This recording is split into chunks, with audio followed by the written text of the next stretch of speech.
This week I've got a couple of loose videos that I've done in the past that I haven't had time to post or put with anything, and so I thought you might be interested in them.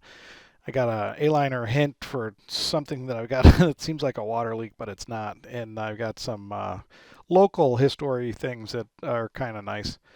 And then there's this picture of a tombstone in the cemetery that I love so much, Oakwood Cemetery. That's actually the the death of a factory, and they actually took all the records of the factory and buried them in a grave side of one of their founders. And I thought that was kind of cute. It's a good way to say goodbye to a company. The workers can come here and wish they were still working or whatever. But here's something about Fort Ontario.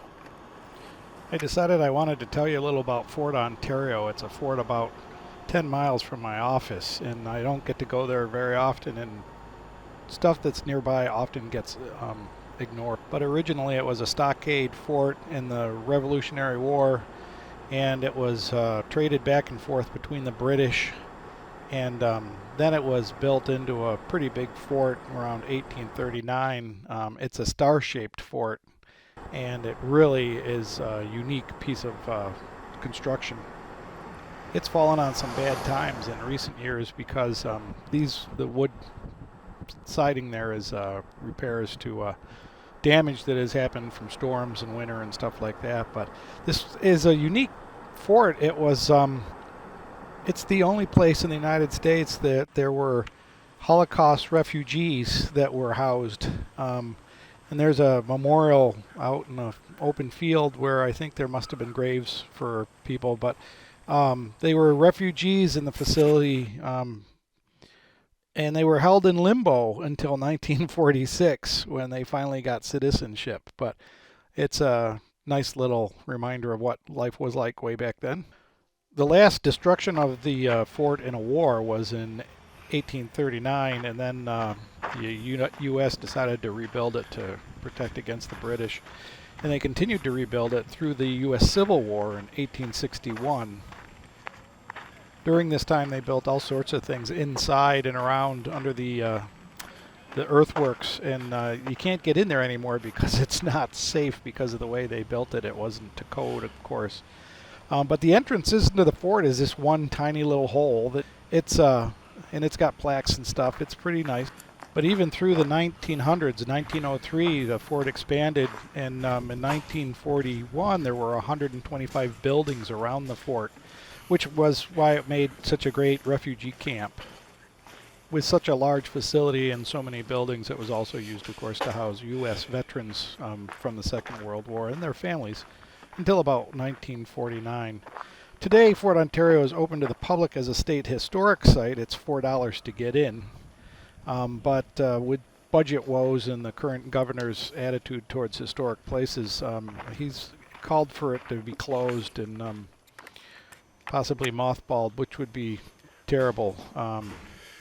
Oswego residents and historians are trying their best to keep it open and try to support it. There's reenactments on the fort grounds. There are kite festivals and various things go on. But if you're in the Oswego area on Lake Ontario, it's a great view from the fort, and you can walk the abutments and see some of the stuff.